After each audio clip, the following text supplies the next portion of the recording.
They choked so many maps yesterday. Correct. You can't add another one. Correct. Here we go. It's going to be Carolina on the attack. What do you even try to draw up and call here? Do you want to roll the dice and just go back down into elevator? Looks like maybe. Looks like yes. Nades are up top this time for Atlanta. Once again, playing over towards the outside of field. Nades denied on the interior by trophy systems from both sides. And that's going to be both teams backing off and playing the 4v4 from here. But no one wanted to give up that first blood. Knew that they were both matching the aggression on the round, but decided to disengage. Allow that time to keep on ticking. 1 minute left to go. Rex is going to get some info over towards tower side, just going to back on down, and Atlanta FaZe, no need to continue to do anything more. Yeah, you've got what you want down low into A. Abizi's kind of floating in between sidewalk and over towards B. He's one shot. Yeah, it sure is. Here comes the push down to try to find the finish. Trophy system denied. Draws a couple of bam shots. Finds the first blood on the go in. Where's the follow-up? Oh, it can't be happening because Atlanta throws nades to try to deny. And in that moment, Abizi finds the second.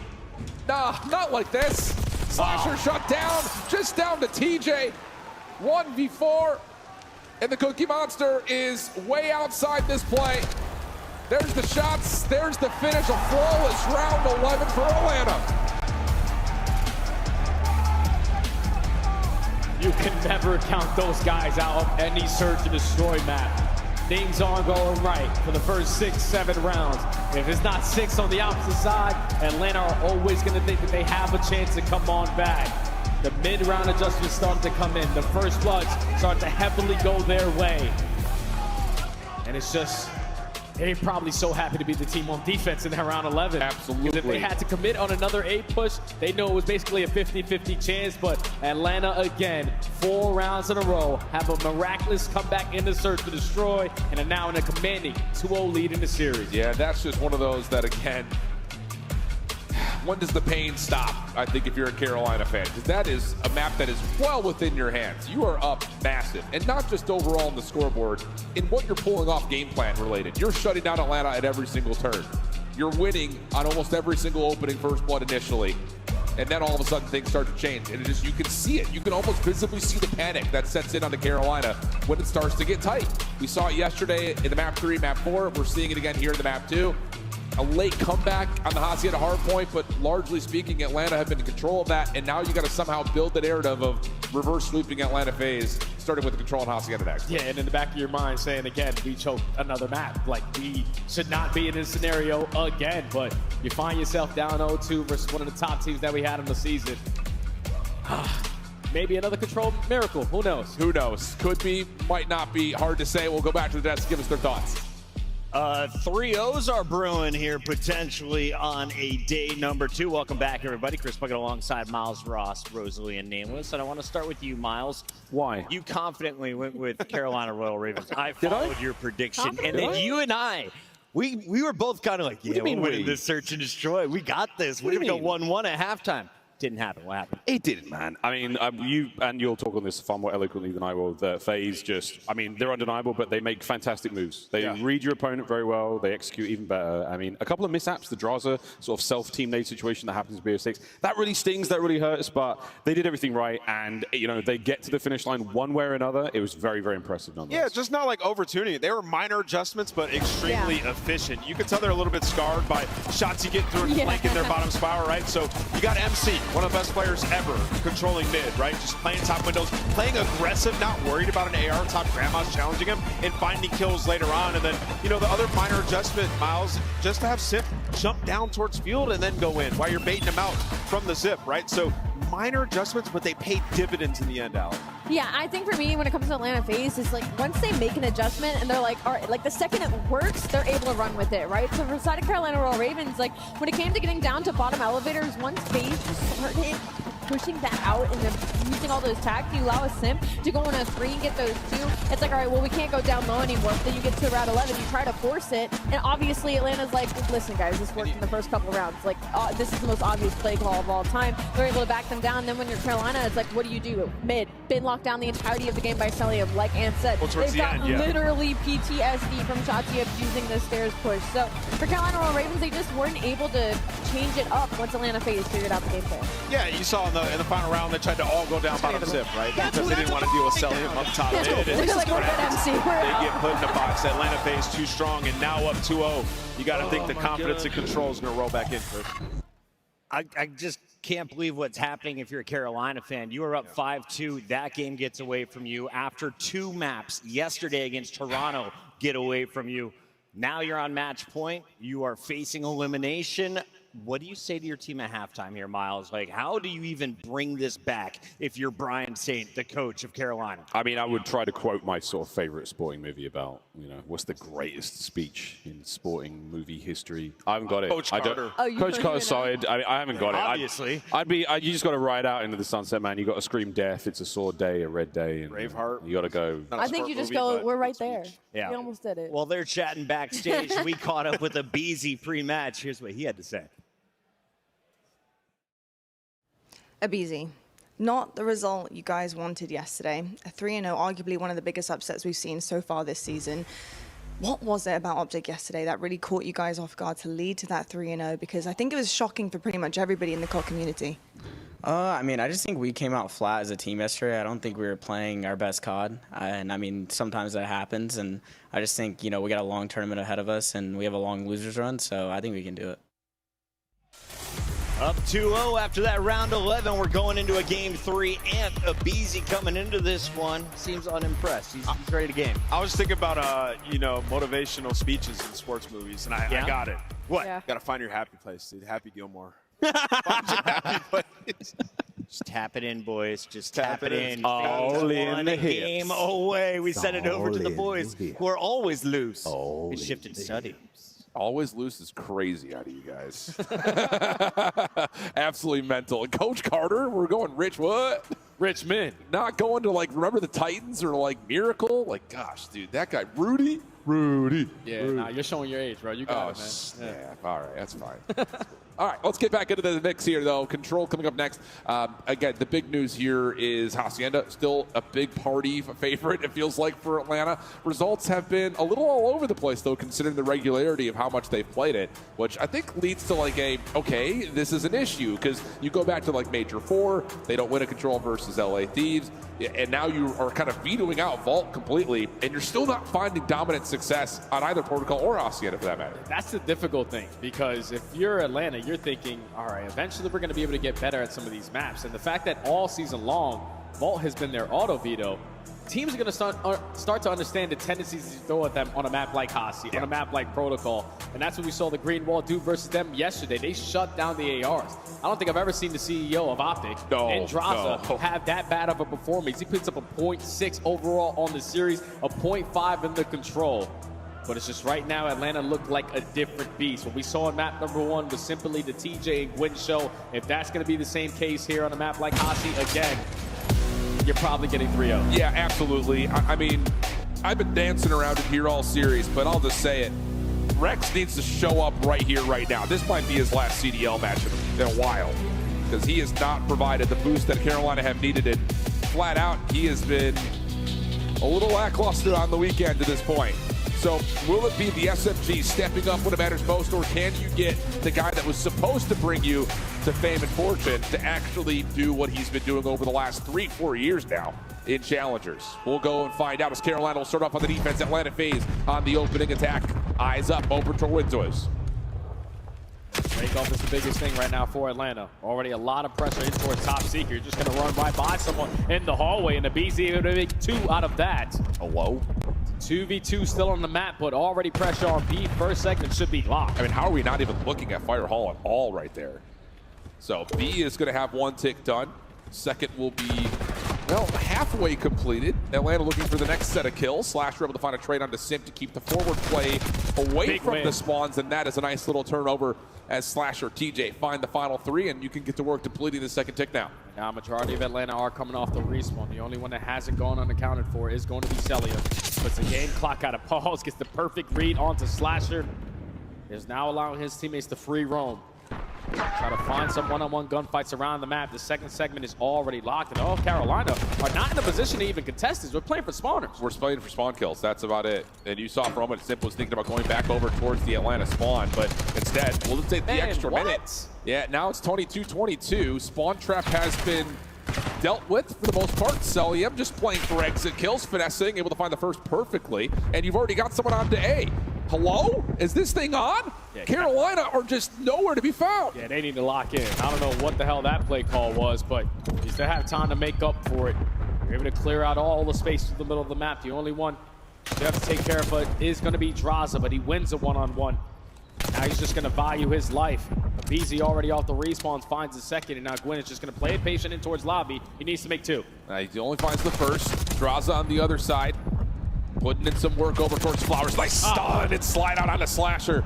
And that should be enough for Atlanta to get back over and get some more progress, because at least started over towards the A zone. You've got Gwyn behind the play, looking to set up some sort of a pinch. He's going to find a BZ for free. Nice little cinematic look at it as Gwyn finds two, clears the zone. But you do get, I believe, 2 full ticks done at A. So all it is one good push there from Atlanta FaZe to close out this round.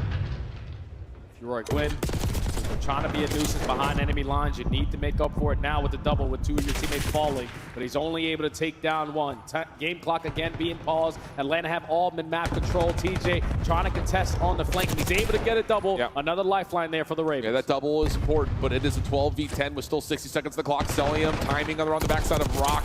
Good for a trade on the Gwyn. Slasher down low, keeps the zone open for the time being, but it is halfway captured on the 3rd tick, so Carolina feeling the pressure will step on and try to deplete. Celium overwhelmed. Simp dashing on in, finds the first.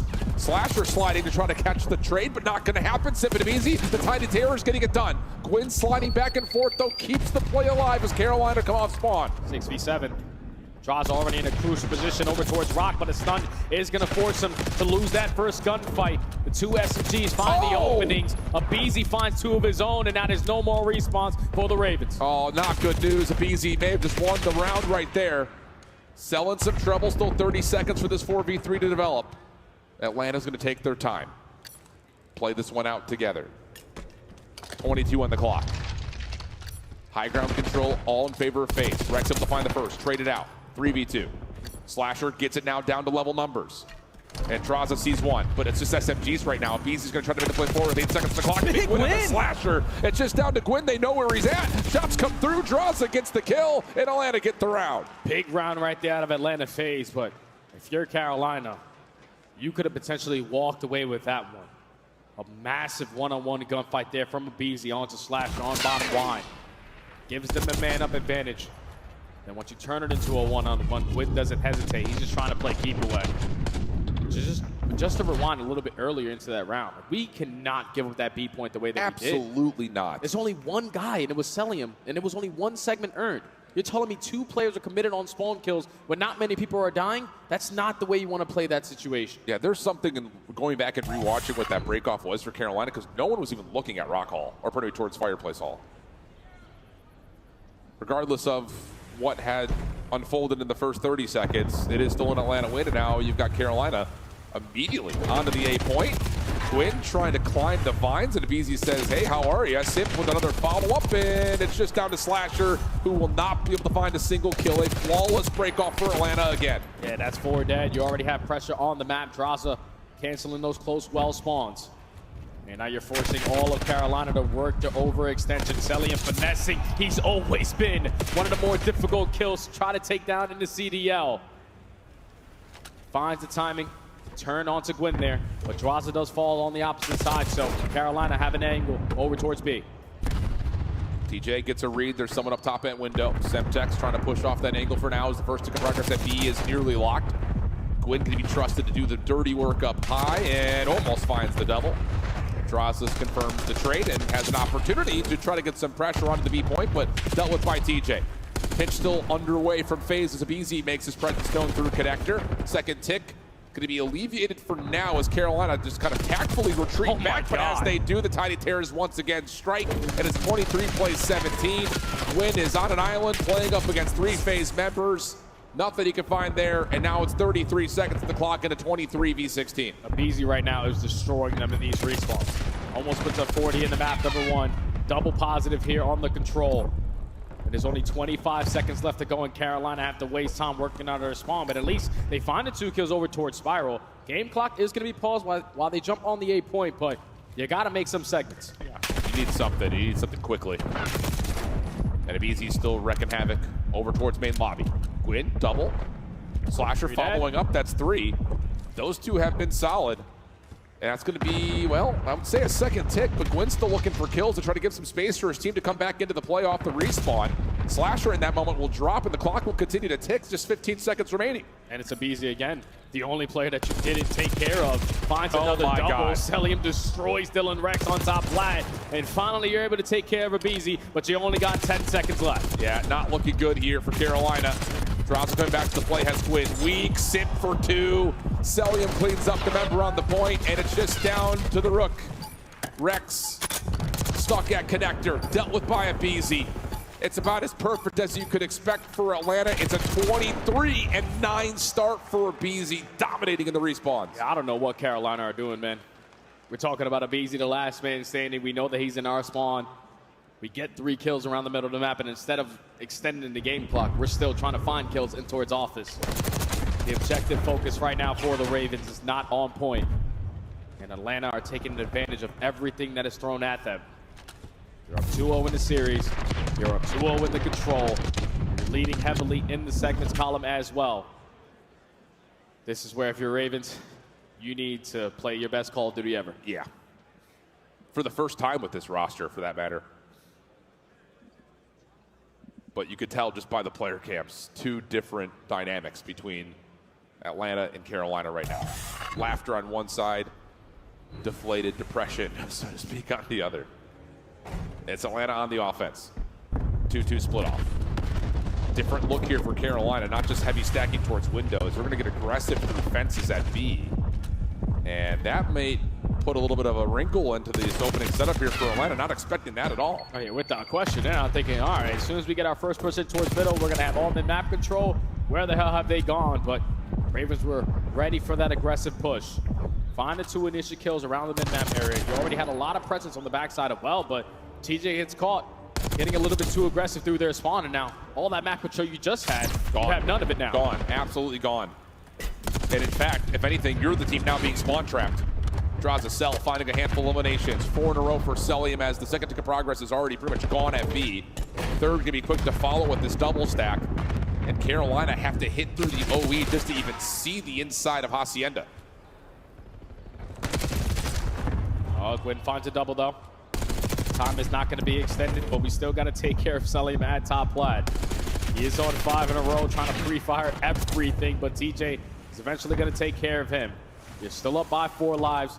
You would love to try to close out that B point. You get a chance to. The Tiny Terrors open up with 2. Draza finds the 3rd. Time is going to be extended. Yep.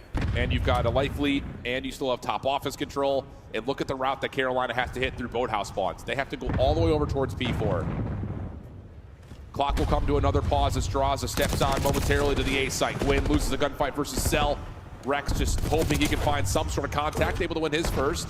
Slasher working with him, and that will get enough pressure to push Atlanta off the point for now, but here comes the secondary hit. Simp and Abizi working together again, and that first tick at A is gone. And TJ just got cooked in the spawn by Abizi. He was thinking, all right, let me work the OE, let me play for the guy off spawn before I set up this pinch, but once you lose that gunfight, all of the focus for Atlanta is going to be on the front. First segment already locked. You're still up by 6 lives. You have a lot of pressure on every single angle in the hallways. You only need 1 more. Yeah, Gwyn just trying to do it himself. That has been kind of the story of the weekend. TJ follows up, though, with a double of his own. And now it's just down to what can the SMGs get together here on the other side. Slasher not able to lock down the shots onto Simp, so that spawn trap is alleviated for now. Win a couple of shots as he makes his way back over to A. Nice shots onto Draza. Follow-up, he knows he's got Simp stuck into a corner and able to take another triple in that life. So get another nice moment from Gwyn in terms of his individual capability, but the rest of the team is just struggling. Oh yeah, you're down by 3 lives, so you cannot afford to play trades from this point on, but at the right time, Dylan is able to line up a double and Slasher finds a 3rd. So again, another situation where you gotta take care of Abizi, and he makes something out of nothing. Another double kill. No more respawns for the Ravens. Yep, and now you can just get all 4 members for phase off spawn. jump onto the zone and force Carolina to have to win these gunfights out polished and cleanly. Gwyn gets the opener and a follow again. How good has Gwyn continued to be in these critical moments? 6v3 moment. You've got just a little bit of progress left on to A, but the clock is down to 20 seconds and FaZe are split off spawn. How much can Gwyn get off of the respawn as he knows he's going to get overwhelmed and commits onto the first one? But the bait and switch is good enough. Simp was still alive. It's a 1v6. And TJ last one. He's able to find the first two. Shots over the top are decent, but cannot close it out. And it's a Freaky Friday, but this one goes a little bit more as expected. Atlanta take a 3-0 and eliminate Carolina Royal Ravens. Great bounce back match right there from FaZe. They ran the same exact maps that they played versus Optic yesterday back in this series. They wrote the wrongs on every single one of them. You win a majority of your rotations on the map, number one. You have a slow start in the Search and Destroy, but the mid-round adjustments made a big part to your success there on the comeback. And then in the control, they were just taking advantage of the mistakes on the side of the Ravens. I thought that the Ravens were simply outplaying them a majority of that map. It's just sometimes you're not doing the right things at the right time, and it comes back to bite you. So give me your reactions here, Jay, because this feels like one of those moments that could be a momentum builder for a team like Atlanta. You also have the ability to kind of take a moment to recap the season for Carolina. What's your headspace at kind of about both these two teams? Oh, well, if you're Atlanta FaZe, obviously you don't want to bomb out at champs, potentially for 2 years in a row. Last year they got top 6. You're almost potentially going to get top 8 here if you lost this one, but you take care of business and right the wrongs from yesterday. But on the opposite side for the Ravens, man, it's just ever since that roster change, brother. We're talking about Vivid, who was the glue of this team. Absolutely. He was able to control everyone on what they were doing. And he was always the guy that, even though wasn't putting up the best numbers, he was the one that was providing W's for this roster. You lose track of him, you bring in Dylan Rex, you only win one series ever since he enters the lineup. And that was in qualifier 4 versus Boston in a clean 3-0. But everything after that, we're talking about after a roster change, you only win 9 maps. Yeah. Probably the worst roster move in quite some time. Yeah, 9 maps in the period of about a stage and a half.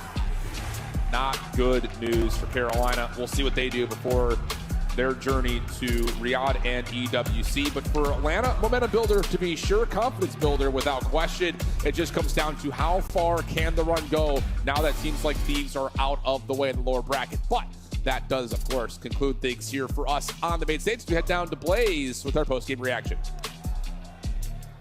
Everybody make some noise for Atlanta FaZe as they made that series looking too easy on the main stage. I got a Beezy with me, and man, I know, it feels good to be able to get this win. Are you guys feeling more like yourselves, the FaZe that we know so true?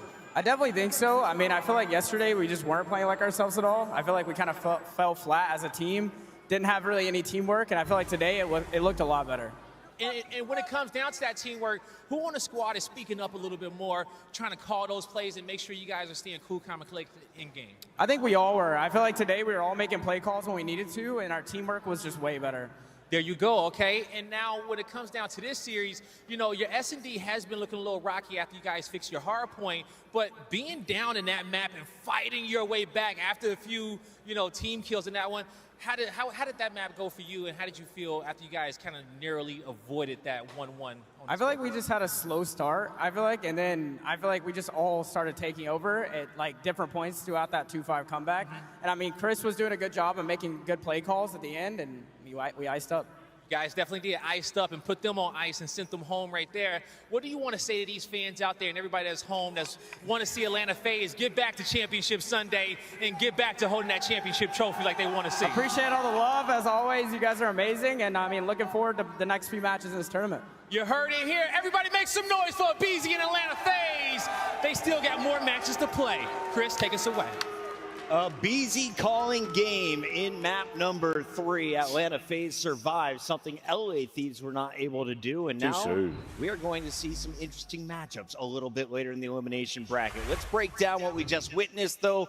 because it was a breakdown and search and destroy. Was there any recovery from the Ravens in a game 3? No, not at all. I think that opening attack first time Atlanta phase kind of solidified that. Looking at the stats, like this is Atlanta's best attacking control looking across the board. So the second they were able to take that opening round, your Carolina Royal Ravens, already you're on the back foot for a team that's not very strong in the game mode to start with. And obviously, I mean, they got absolutely no hallway control. I mean, TJ was fighting for his life, but he didn't get a whole lot of help from the rest of his teammates. It's just Atlanta FaZe, I think Semp said it really well, is like they beat themselves. I mean, every single time Atlanta FaZe has a weakness or falls short, it's usually because they aren't playing up the standard, and I feel like we felt that in this series. Yeah, I don't know if we learned a whole lot from Atlanta in this series. Just kind of flexed on them, right? Yeah, I mean, Abizi took over map 1 and 3, right? Yeah, I mean, we did see some nice adjustments in the search and destroy. This is the Hacienda control that we expect. You know, I question them, you know, continuously playing this and not at least trying vault. Well, I guess if you're going to play like this, as Ali mentioned, offensively, just keep putting it in the series. But for Atlanta, I think questions still remain. Need to see them against some tougher competition. It's going to be a long run, Chris. I'll tell you what though, like Abizi, if Abizi is the one that's double positive on Atlanta FaZe, they're not losing. They're not. You know, not that Abizi ever puts up under average performances, but when he overperforms that way, that's a good sign. It's an incredible sign if you're a FaZe fan. It was a hot 3-0, some stellar performances across the board, but it was a team effort that earns your Scuff play of the game after being down 5-2. 4 straight rounds. Atlanta steals the search and goes on to dominate the series. Nameless, you mentioned micro adjustments. Yeah. Can you call any of them out as we watch some of the highlights back? Yeah, I mean, well, you saw earlier or yesterday when they played up against Optic, like shots just flanking their spiral, right? So we got to have Celium sort of play like a rat towards mid, and you know their down low bottom computers push on offense wasn't working as well. So what are we going to do? We're going to send Simp over towards field, try to get him involved there while we misdirect him from zipline. I mean, they really just changed the way that they approached it, and it wasn't working early on. They had to figure it out towards the end. That retake, by the way, was unbelievable. I loved watching that round. I thought when Slasher got the helicopter and they pushed out that player, it was over. I loved the play call of just hopping on it, and then I was like, oh god, they're gonna get stolen once again. But Carolina, it's tough because they've been in the driver's seat twice now. You know, like hitting into champs when not any expectations. Dude, they fell off. They fell off so They were hard. looking like one of the better stories early in the year. This is an unfortunate roster change, man. You Hope told me teams learn. TJ was a top 10 player in After Carolina, making was money, a top 4 Dude, he was team at one point. unbelievable. I'll never forget that moment because it shook me, and I didn't feel it was honest. It was proven to be that Well, they were way. so was a good long early in time the ago. year. Can we hit the comment by Jay, though? Because Study, I think, deserves some praise. He said this was the worst roster move in the history of I the don't agree. CDL. Have you ever seen a team make a move and go on to only win 9? I know the Falcons didn't even get to 9 wins this year. That's an asterisk next Should have to it, taken a book out of optics and just like done a flip flop and just kept doing it until it worked. Okay. With the negativity made some aside, bad our roster teams changes. are moving forward. Let's take a look at the remaining squads. 2 are gone. 6 still in the fight for the $800,000 and, of course, the title of Champions of Black Ops 6. It is the championship week in 2025. When we come back, we turn our attention to the big 4 remaining. It's Breach, Heretics, Optic, and Ultra all in the winner's bracket.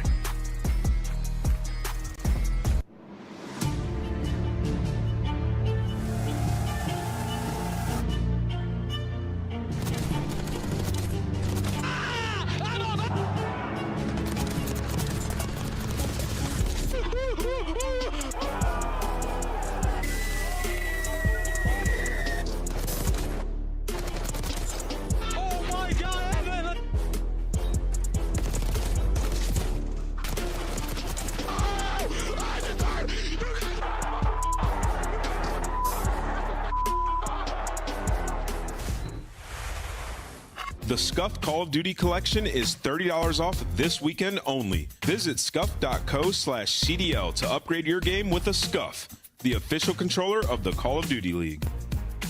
The Call of Duty League is brought to you by Monster Energy, the official energy drink of the CDL. The Esports World Cup is an official partner of the Call of Duty League.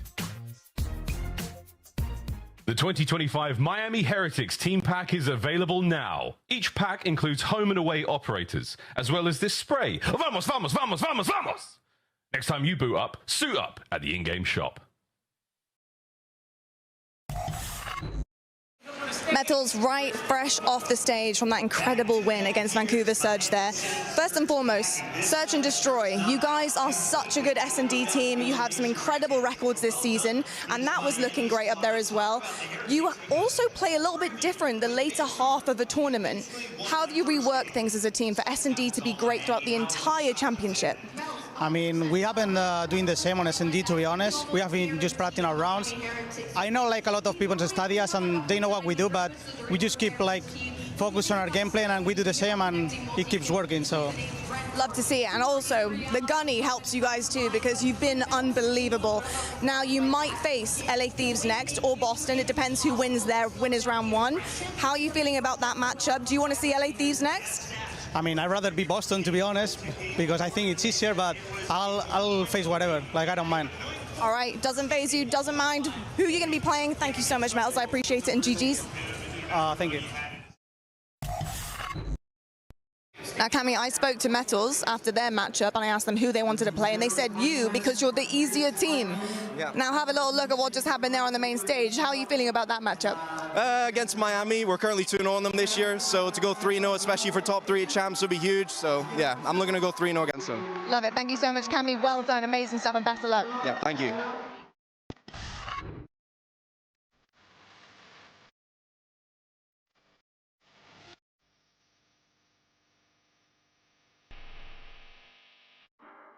I mean, listen, that's just too easy, right? He just slid out. His boys are being on point. This is Cammy! Gonna be down to Cammy in versus the world. What do you want? Holy Cammy! No, it's Demon John. There he is. Oh, wait, he sets you up. Purge knocks him down. There's the final 3. Purge is playing campaign? Like what? Purge, the heretic.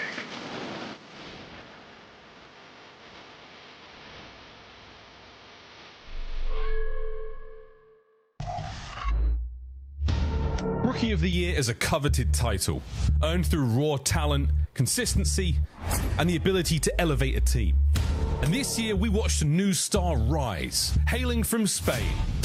Rancor, though, overwhelmed. Oh! Rancor kills them all. Oh, Rancor, Rookie of the Year. That was one of the best series we've seen on the year from a player. Like, he is insane. Fresh off a breakout Challengers performance, Rancor was promoted to the Miami Heretics CDL roster for 2025. And from the very start, he made his presence known. And the dance, Rancor! Joining a roster of underdogs, Rancor didn't just hold his own. He carried Miami to their highest LAN finish in franchise history, top 3 in Madrid. And at that same major, he dropped a record-setting 119 kills, the most in any LAN best of 5 this season. On top of that, Rancor locked in the highest LAN single map KD this year with a staggering 8.0 at Major 4. He also led the league in Search and Destroy opening duel win percentage, winning 2/3 of his opening fights. A rookie doing that. A certified respawn demon. He ranked top 5 in hardpoint KD and posted the second highest single series KD this season, a 2.03 versus Carolina. That's right, he torched the same squad that featured last year's Rookie of the Year, Gwyn. By the end of the season, Rancor earned a spot as a second team All-Star and was widely regarded as the number 3 AR in the game, behind only Scrap and Celium. From challengers to champion level plays, Rancor separated himself from the pack. He didn't just prove that he belongs, he proved that he's the future.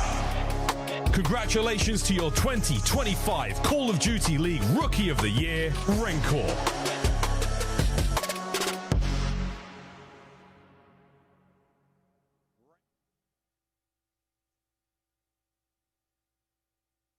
Today, dude, teammate super. He is that guy. And in that moment, Nameless, you looked at me and you said, there is no way Miami loses today. Their teamwork is going to be on point. Yeah, you know, because I like reminisce a little bit, and I think back to like when me and you were the duo, right, at Champs, and it's like when you have that type of confidence in your teammate, like you can make anything happen. 2v4s, it doesn't matter. These guys are going to be so prepared, and they play with passion. There are a lot to deal with, so this should be a banger. We welcome Studdy back to the desk with a longtime duo of Nameless, going all the way back to Call of Duty Ghost Champs around remember you guys wearing the same jersey. But talk to me about these youngsters, Jay, because you were one back in the day. What have you seen from Rancor, Super, and the rest of this Heretics lineup? It's crazy how composed he is as a rookie. Like, the things that he was able to do this season, having tremendous clutches, being consistent versus the best teams in the game, usually don't find a lot of success that early into your career, but he's been doing it consistently. And then you add in a player like Super, who I've been hearing a whole lot, because obviously me and Alan also commentate challenges.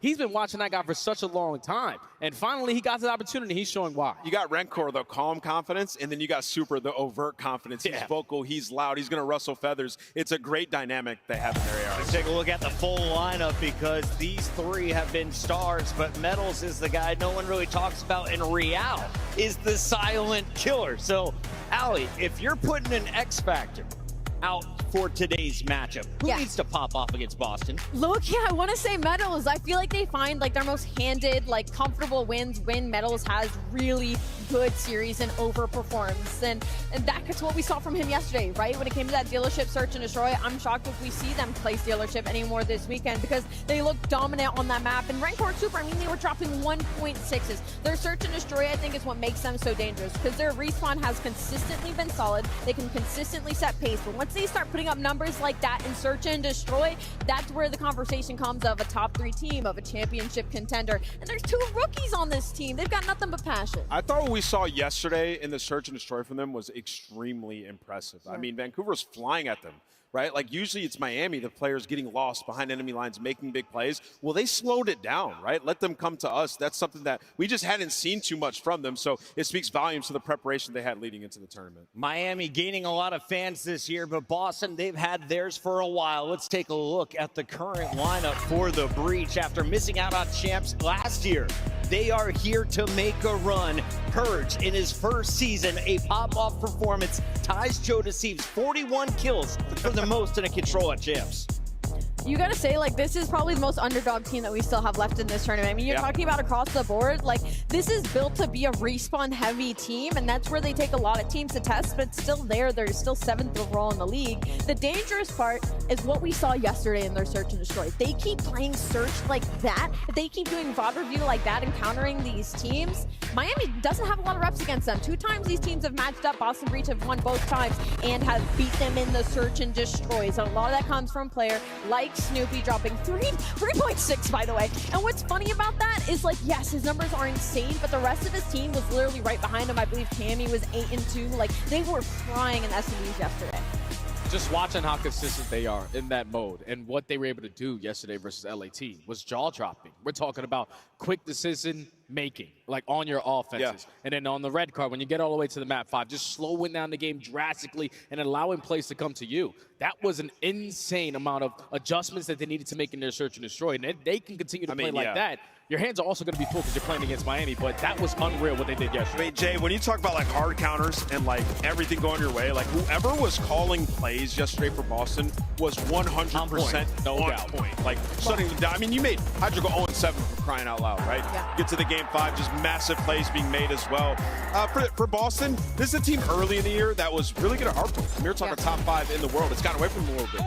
3-7 last 10 hard points, right? So that's clearly a focus of theirs. And, you know, if they come into this series and steal some hard points in which we get to the maps and modes, they got some good hard points for them. They have a good chance. The only thing that scares me, though, with this Breach squad is that we've seen them in this situation before. They were able to upset LA Thieves back at Major 2, but then after that, when you come back in on Saturday, you get bombed out. So you cannot afford to have a slow start, in my opinion, if you are Breach. That was back-to-back tournaments in which they played Toronto and Vancouver, right? The same exact situation. So now you're in, like, uncharted territory. You haven't played Miami with Super. This is a brand new match. You haven't played against them. Should be pretty interesting.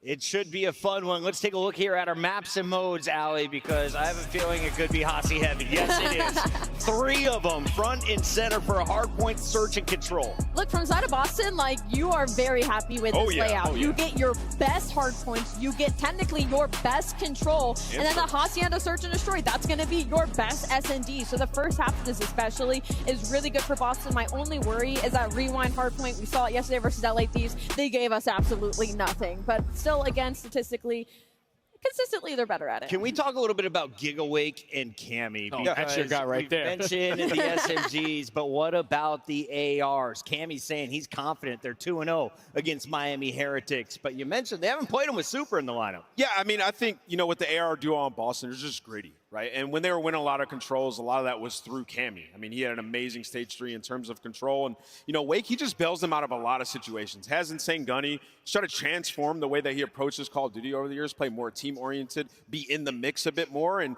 it's translated to them having way more success throughout the season. So they're the X factors. It's a combo of both of the ARs. If they play well, comboed with how Snoopy has been in Search and Destroy, there is no reason they shouldn't be able to win on that stage. And the crazy thing is, it's like not only Awakening and Cammy running the ARs, Cammy found himself in situations where he was whipping out that SMG. When things weren't going right on that opening vault, we whip out an SMG, we start to bring it back in the stat line, start to get a little bit of momentum. If he's able to do that again, just adapt to what's getting thrown at him, this is going to be a good battle. To me, it's all about confidence in those players. Like when Wake is moving, like challenging things, making big plays like that, this team can be electric. And that's how we started early in the year in the hard point. It's gotten away from them, but now would be the best time to figure it out. I can't wait to hear Ant say Boston Breach. It's time for your Scuff Pick'ems, ladies and gentlemen, and we have our number 8 Boston taking on number 5 in Miami. I want to start with you, Nameless. What do you feel? Yeah, I mean, we talked about the map set. I love it for Boston. Yeah. I mean, you get a triple dose of Hasi. They've been incredible on those maps. And even when we get to game 4 and 5, not a lot of reps for Miami. I'm going Boston. I got Boston winning this. Look to your left here. We got Maven and Merc just off camera. Like, are you serious? Al, what are we doing? I was really 50-50 heading into this, but after that map set, I got to agree with my duo. I got to go Boston Breach after yesterday. Purge again. What about you?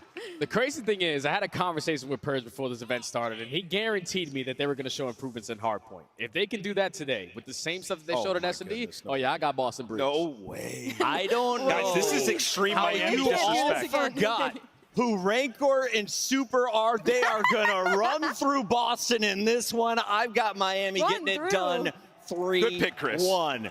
The match is ready. These 3 are ready. Let's get to the stage with Guy Blaze. Man, them picks on the desk are wild, but guess what? It's a Freaky Friday, and anything can happen here at the COD Champs main stage. Now, these two squads haven't played each other on LAN all season, and online don't matter. It's about what you bring today. So let's get this series started. Everybody get ready to make some noise for the Boston Breach and Miami Heretics. Oh, I can't wait for this match. It's been an incredible season so far for the Miami Heretics. They have known nothing but Sunday. The AR duo has been sensational. And then you look at Metals and Real, also incredible young talent. You look across in the Boston Breach. Snoopy's been leading the way in the Search and Destroys. You got the experience on the side of Cammy. And then you look at Purge, the big performance yesterday. He's going to need to get it done once again. But the one player focused on Boston is Awakening. Gigawake going to have a generational performance up against these ARs. Let's get it going. There's going to have to be a generational performance between both these two teams, because here, after this matchup, the entire tournament changes, but you got to get through your opponent now. It's about to be wild, so I can't think of a better duo. Merc, Maven, let's get it going. Synonymous with wild, yes. Let's get crazy here, Joe. I don't know, man.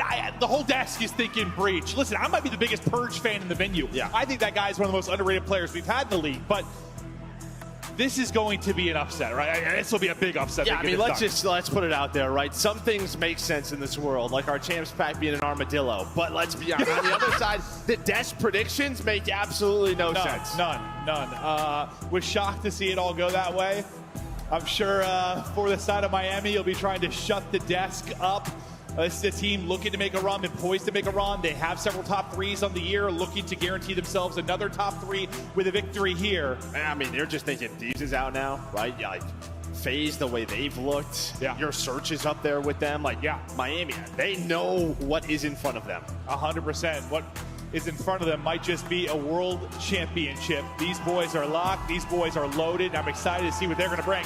And listen, we're going to be flying to Spain because we're going to be in Hacienda for a whole lot of this. I mean, both these teams love to play Hasi across all modes. Can't be shocked to see that. Yeah, and I think when you look at it overall, you're probably really happy if you're a Boston fan. But since the addition of Super, the records have been better recently for Miami on that map. So they are A-OK to square up on Hacienda all day long. Yeah, it's just hard to put. Listen, they haven't played since what, stage 2 qualifier.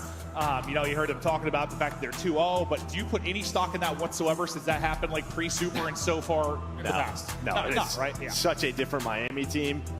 Pretty much a different Boston team. You know, they've had so many different looks. Obviously not as a roster, but they've gotten better at control, they've gotten worse at control, just sort of this teeter-totter. Again, you beat LA Thieves in at 2-3-5 yesterday. I just don't think you're going to win 2 searches here. Probably not, but let's talk Boston. They've been in this position. You heard the devs chatting about it, where you get that round 1 win and then things fall apart. You have the experience there. Can you get a different result? And the problem is, I mean, you were getting kind of bopped out, just sort of slammed after you got that big upset win. And that's got to be like, listen, when you're this organization and you've had the hell of a year you did from the previous year, or the hell of a CDL career, really, when you talk about Boston Breach, it's not been great. You get upset like that, it's like, it's probably hard not to think like job done. I know it's not job done, but like mentally you're like, wow, what an upset. Like no one saw that coming. You have to relock in. Well, I think the problem is like that would be the next step for this team, right? At least get like a top 4. Yeah, a winner's round 1 upset is fantastic, but are you a legitimate contender? And the answer has been for them, no, absolutely not. And they have not been. And now the scary thing is you have Surge and FaZe down in the lower bracket. So if you lose this, you're playing another top team right away. So that scenario, it's right back to it. I mean, props to them though, in the sense like, hell, I said Rocker felt like they deserved a spot more come into the year. I mean, you think about the placements you had in Major 4, Rocker trying to get in, Breach trying to hold on. Breach don't get anything done for the last Major. But you come in, you get that round 1 upset, Thieves are already out of it. Now you try to continue rocking and rolling. You get back-to-back upset wins. I mean, every win you're going to get over the course is going to be an upset more than likely. Can they keep it going, or do Miami Heretics guarantee themselves a 3rd top 3 on the year? The rookies in Rancor and Super have been nothing short of spectacular as they get it going here. Yeah, I think, you know, when you talk about Boston Breach and their Hacienda, really what you're focusing in on is sort of their subs. When Purge and Snoopy are going in these respawns on Hacienda, good luck dealing with them. So a great start there. A couple more ARs are pushed out, controlling top halls, but Awakening Snoopy fight on back. So when you look at this just at its base, like, I don't know, gapping people, their ceiling, like you give the edge of the AR department over to Miami, maybe the edge of the subs a little bit to Boston?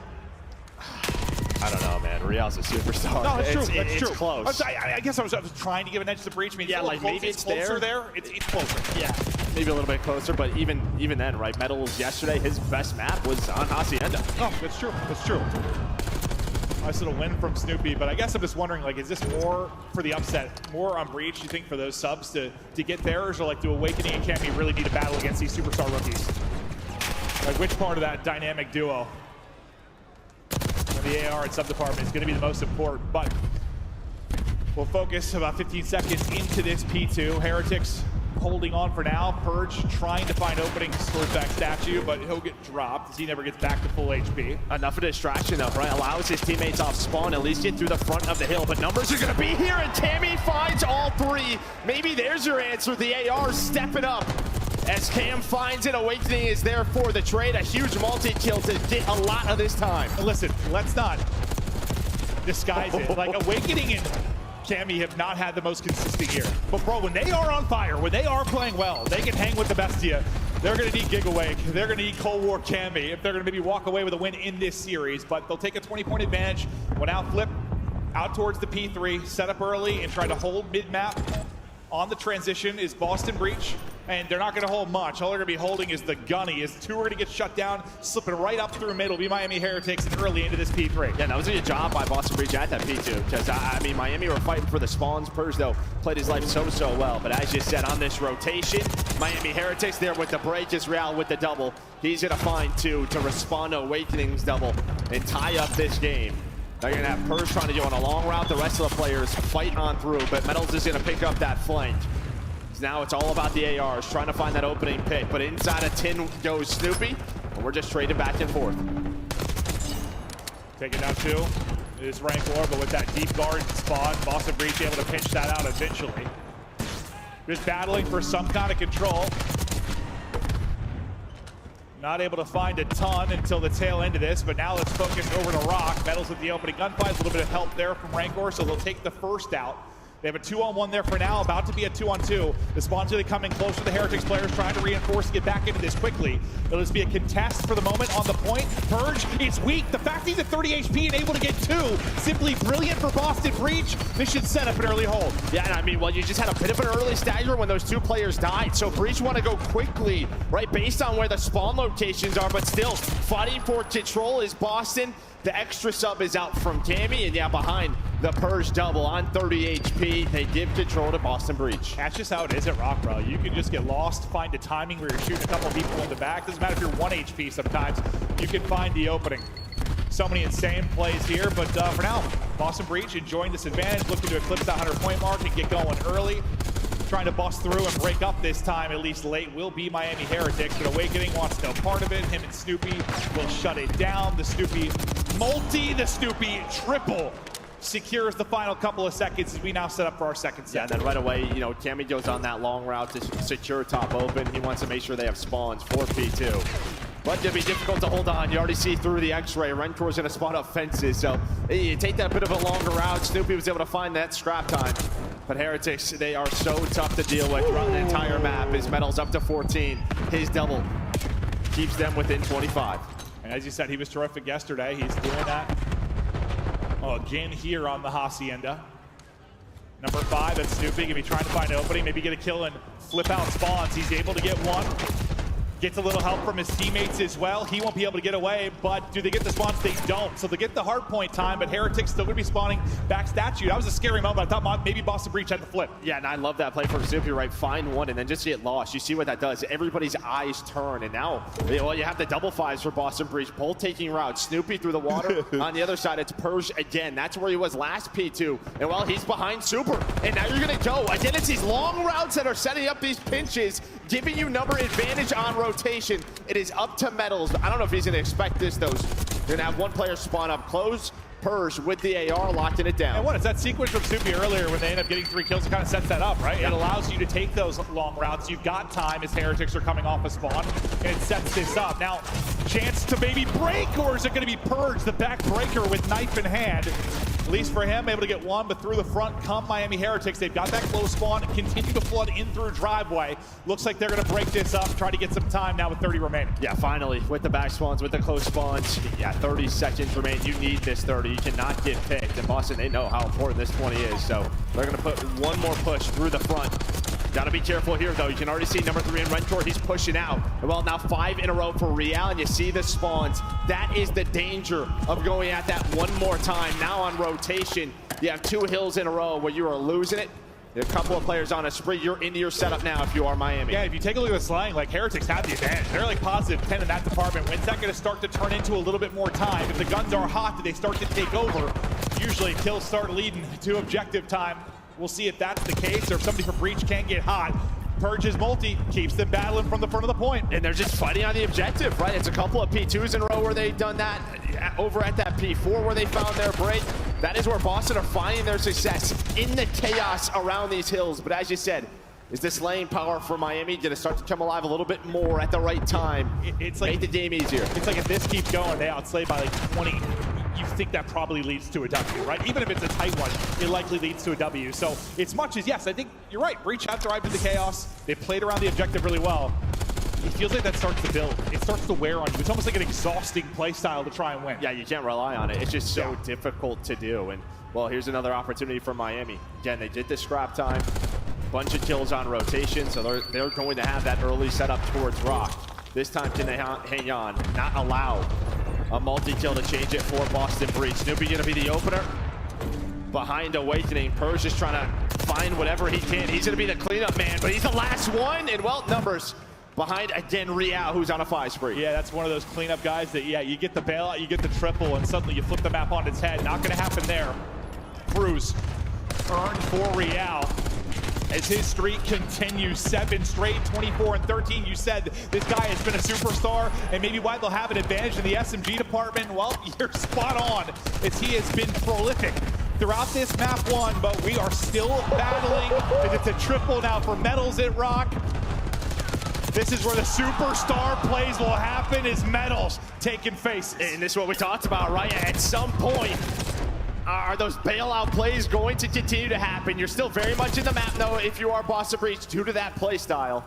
Well, it has paid off, but now you're going to be down around 30 points. On rotation, you find those skills if you're Breach, so you're the first player into this P1, and Cammy's going to deal with Metals. Snoopy's going to find Rencor.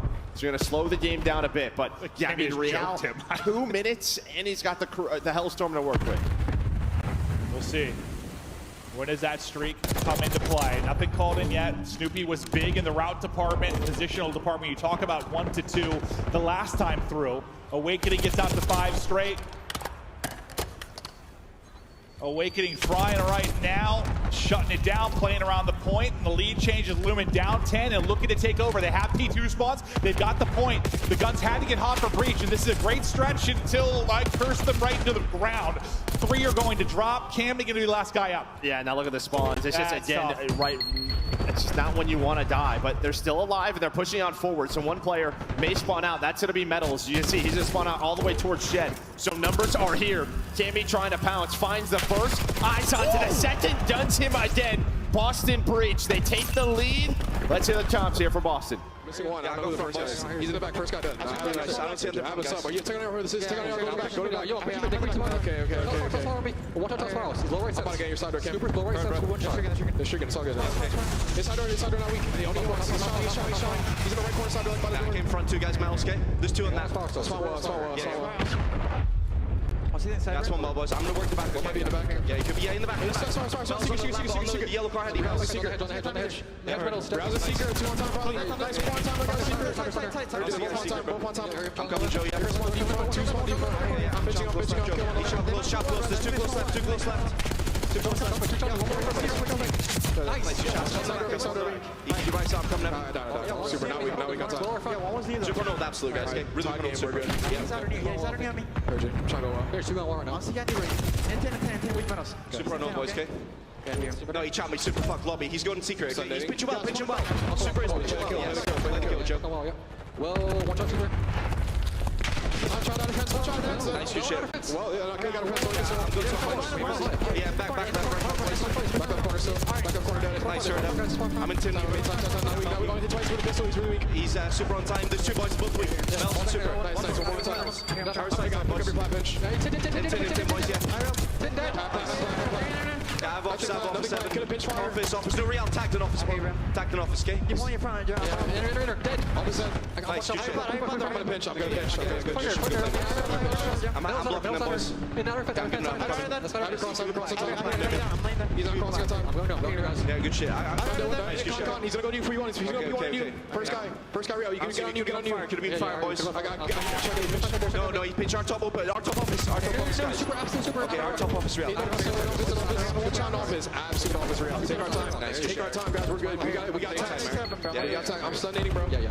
I'm stunned. Go. Yeah, no trophy, bro. I'm stun nading. I'm stunned, boys. Yeah, I'm named close right. He's got a trophy. I need one. Oh, yeah. Nice. We challenge each other. Iron, bro. We have nothing for you, bro. Here we go, coming down to a rock hole, but Heretics are in. 12 needed for the win for Breach. 20 needed for Heretics. Heretics in, Heretics holding, and Cammy getting cut down. Away we go, all tied up at 2:38. I thought behind Cammy's double boss, so we're going to have a chance, but right off spawn, all the kills go the way of Heretics. One player trying to go on a pinch, it's going to be Purge. Finds the first Real, though, there for the trade. Heretics holding on. Contest still here, but that should do it. Miami does enough here in map number 1.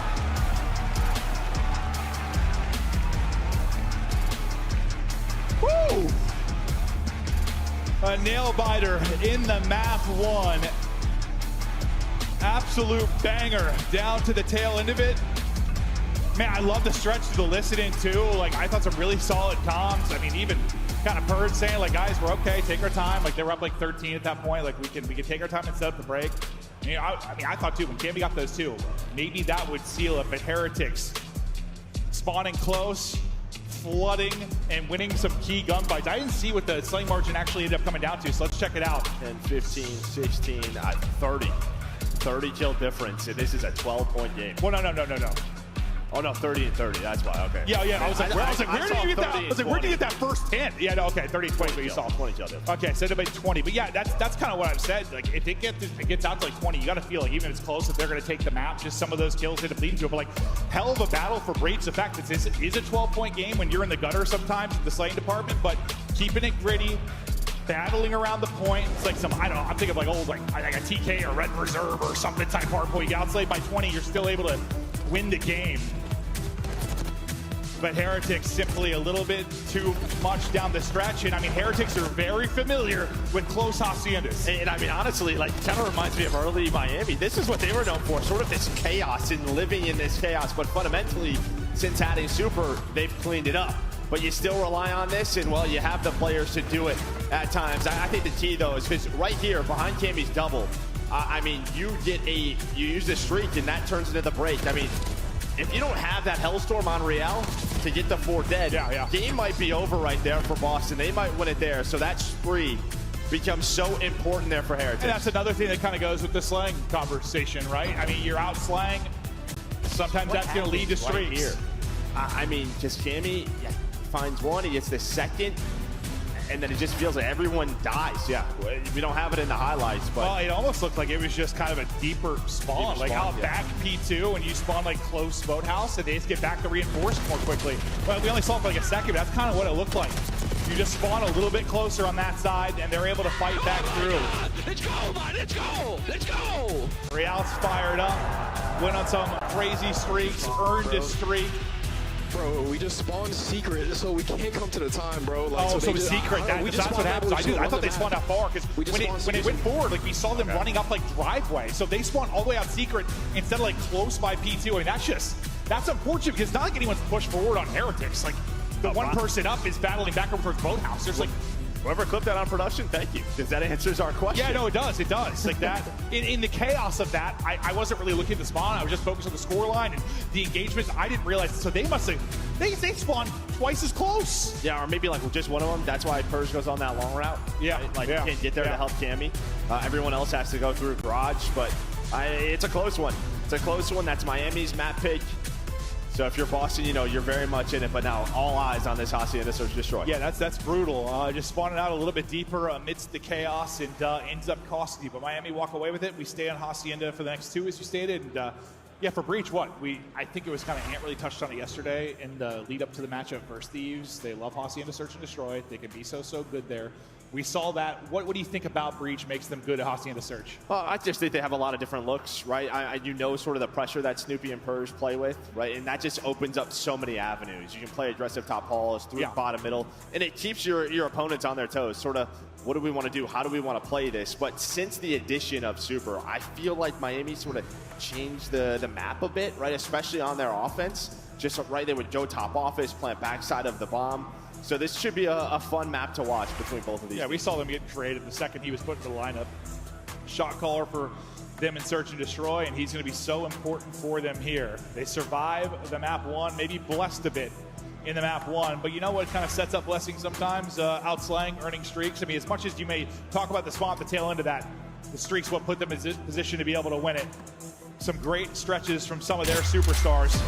On Breach now, you refocus, you try to bring it back. I mean, you heard the comp from Purge, but it seems kind of unfazed. I mean, these young players, like, it sucks, it happened, but let's focus on map 2. Yeah, they know how close they were, just a 12-point game. And yeah, a lot of great plays from the entire squad, just not enough to deal with Heretics on Hacienda Hardpoint, but we're going to Search and Destroy. I'm glad you called who it was on the flank, because I pointed to it, but then it was one of the number 5s. Yeah, it was double number 5? Yeah. Gotta love that. Hey, it could be triple. This could be your fault. Because you did say the first 2 matches yesterday were... Yeah, the first 2 series, we had no issues with the scoreboard, and I was like, oh man, maybe something was fixed. I was wrong, okay? Yeah, and I jinxed it, and it's my fault, and Chance still hates me. Okay.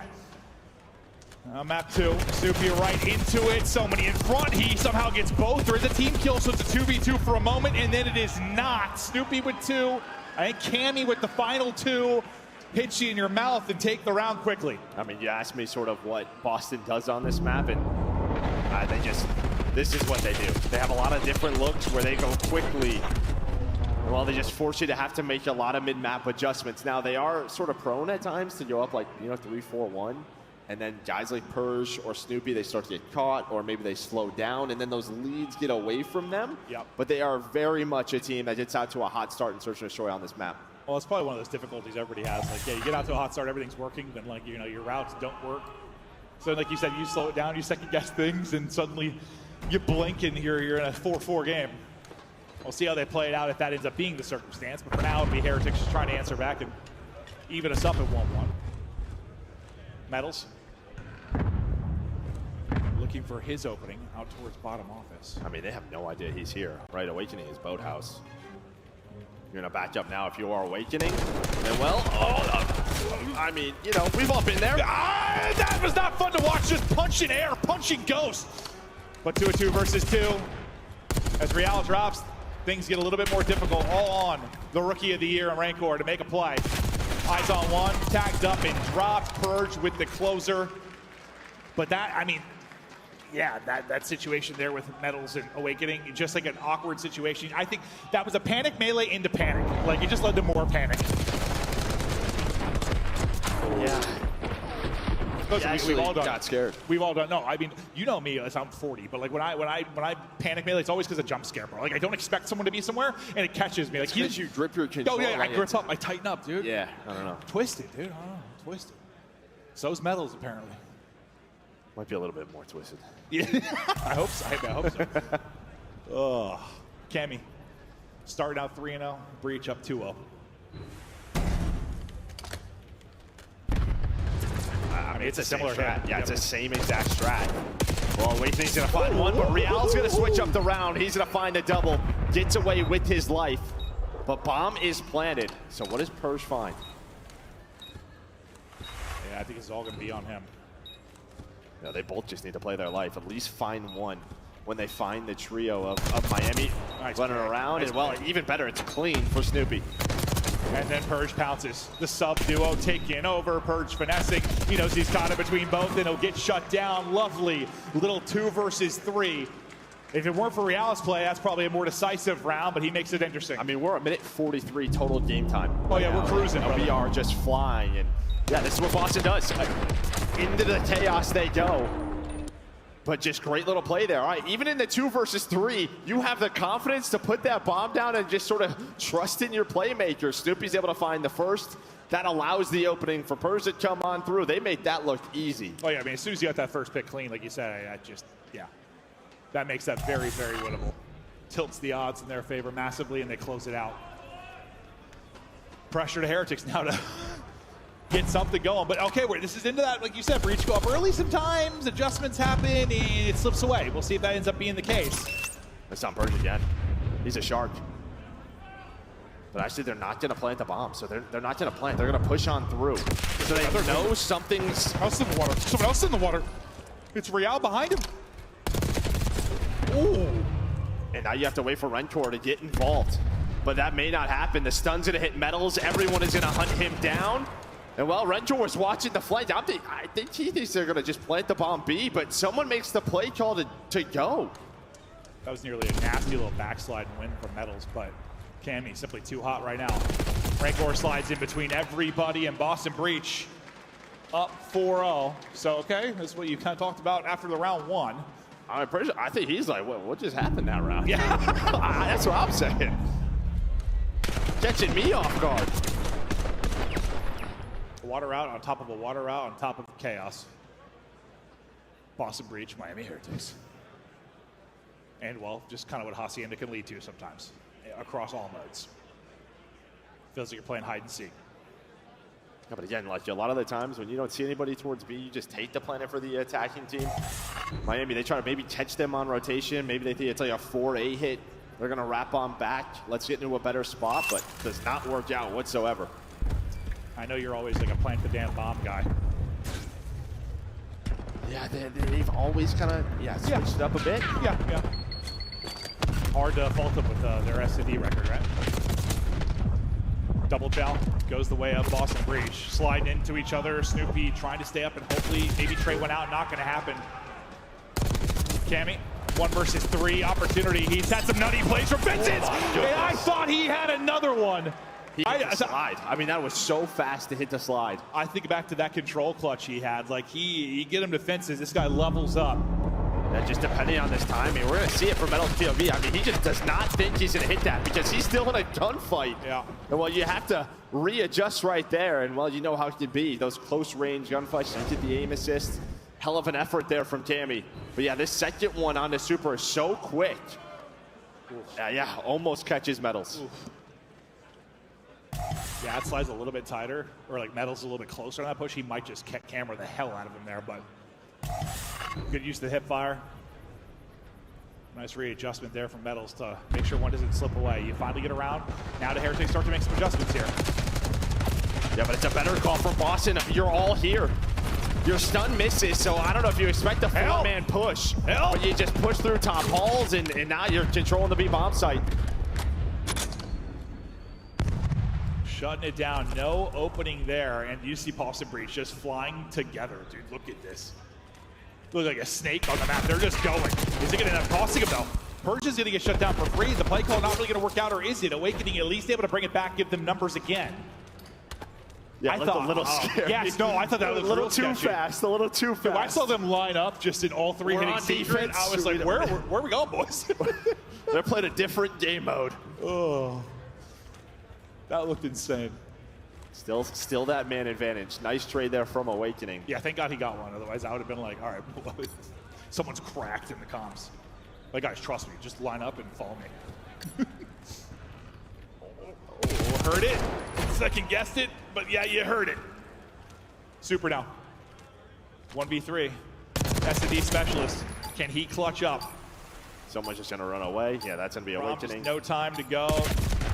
No play to be made. Breach up 5-1. And just another quick counter there from Boston Breach. Right, you go to the B-bomb site last time, you finally give up A. If you are Miami and they just say they're probably going to go for it again, maybe this time they'll plant the bomb. You heard the stuns right over the top. They catch the first blood. Nobody challenges them top hallway. So far, so good here for Boston. I mean, if you gave me these